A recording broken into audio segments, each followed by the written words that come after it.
My car stalled right after I drove past an abandoned gas station with a broken sign half buried in snow. The kind where you can't tell how long it's been closed, but you know no one's coming back. I was already pushing it, taking that road in the middle of a snowstorm, but it had looked manageable a few minutes earlier. Now the wind was stronger, hitting the car in uneven bursts. I turned the key again. The engine tried once, then stopped. The heater cut off immediately. I sat there for a second, just listening. The sound of snow hitting the windshield wasn't steady, more like it came in waves. I checked my phone. No signal. I leaned forward and wiped a small clear spot on the glass with my sleeve. The road behind me was already fading, my tire tracks barely visible anymore. I told myself I'd wait a minute before doing anything. Maybe it would start again. I pulled my gloves tighter and tried the key one more time. Same result. The inside of the car was already getting colder, not suddenly, just enough that I noticed it in my hands first. I looked back toward the gas station. It wasn't far, maybe a couple 100 meters. The windows were dark, and one of the pumps was tilted slightly to the side. I remember thinking it might at least block the wind if I walked there.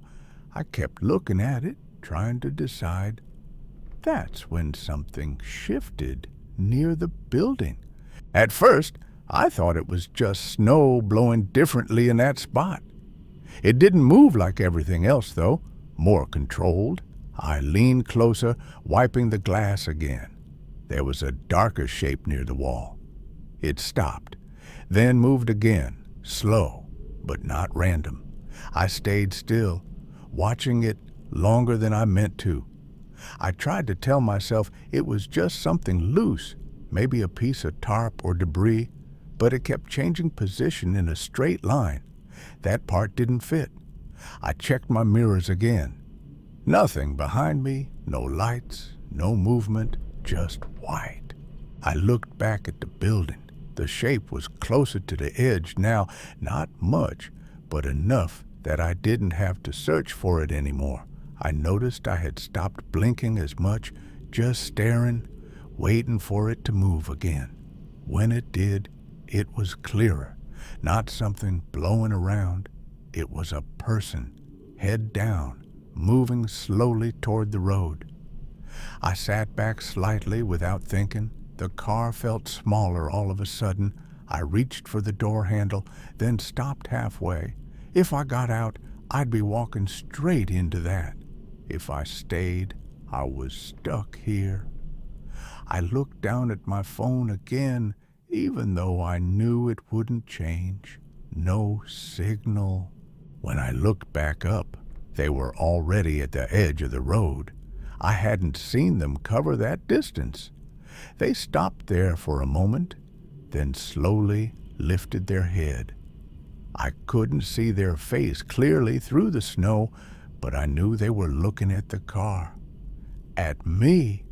They didn't wave, didn't try to get my attention, just started walking again, straight toward the driver's side door. The steps were steady, not slipping, not slowing down. I locked the doors without thinking about it.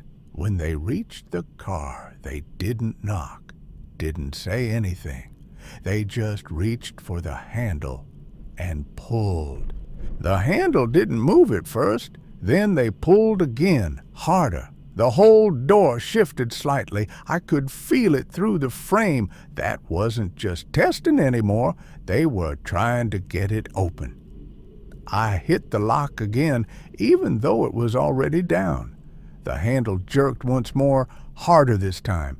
The door gave a little, just a few millimeters, but enough. I looked at the ignition again. Nothing. I could feel the cold coming in through the seams now. The next pull was stronger.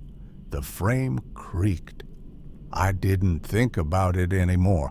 I unlocked my side and shoved the door open. The wind hit me so hard I almost lost my balance stepping out.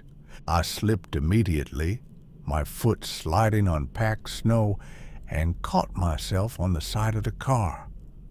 For a second, I thought I was going down. I pushed away and moved fast around the front. I expected to run straight into them. There was no one there. I stopped for half a second trying to understand that. Then I heard the door behind me slam shut.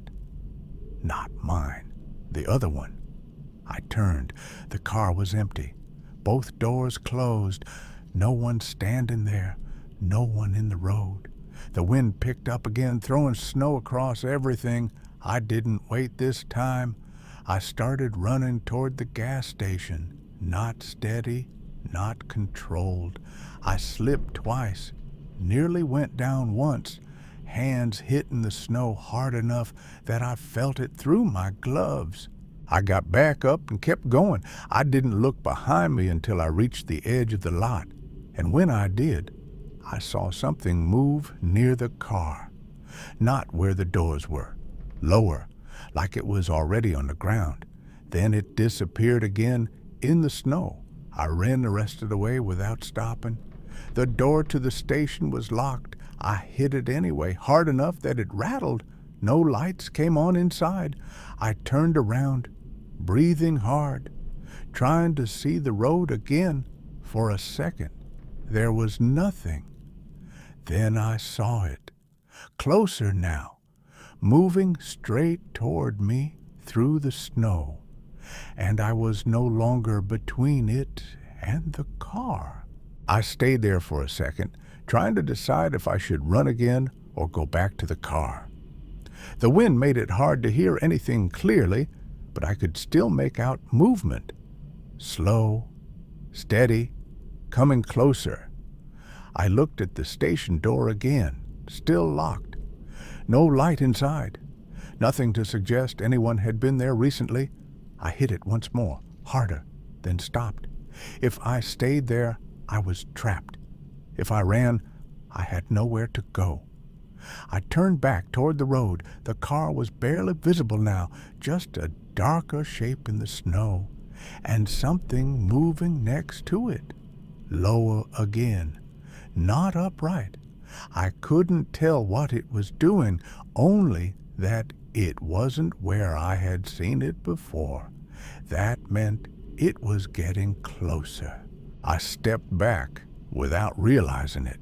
The snow behind me gave way and I slipped again, this time going down to one knee. The cold came through instantly. I pushed myself back up and turned away from the road. I didn't look again. I just started moving along the side of the building, feeling the wall with one hand so I wouldn't lose direction. The wind dropped for a second, just enough that everything went quiet. That's when I heard it properly for the first time. Not footsteps, not quite. Something dragging through the snow, keeping pace with me. Same distance, not gaining, not falling back. I stopped. It stopped too. I started moving again.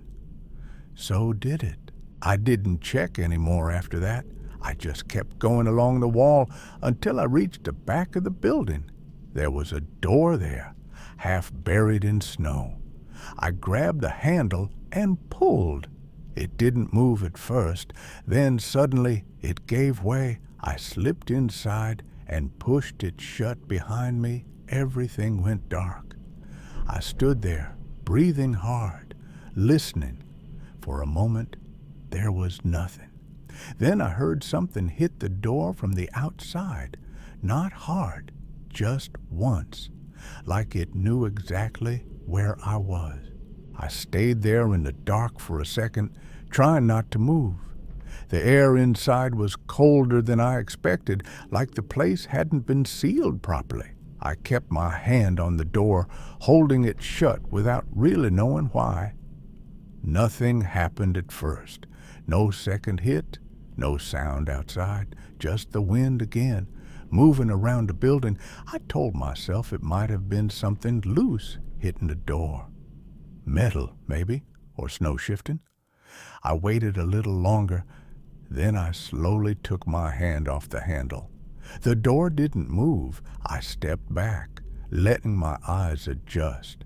I could barely make out the inside. Old shelves, mostly empty. A counter toward the front. Nothing that looked like it had been used recently. I took one step further in. The floor made a dry sound under my boot, too loud in that silence. I stopped immediately.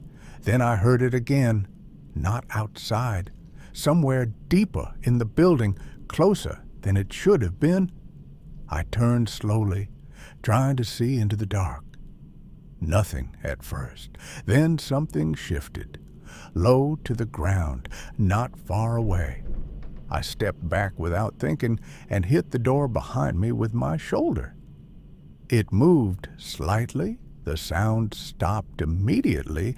That silence felt worse than before. I didn't wait to see it clearly. I grabbed the handle, pulled the door open, and stepped back out into the wind. The cold hit hard, but I didn't slow down. I slipped on the first step and almost went down, caught myself, and pushed forward. I ran toward the car. Not straight. The snow made every step uneven, dragging at my legs. I could hear something behind me again.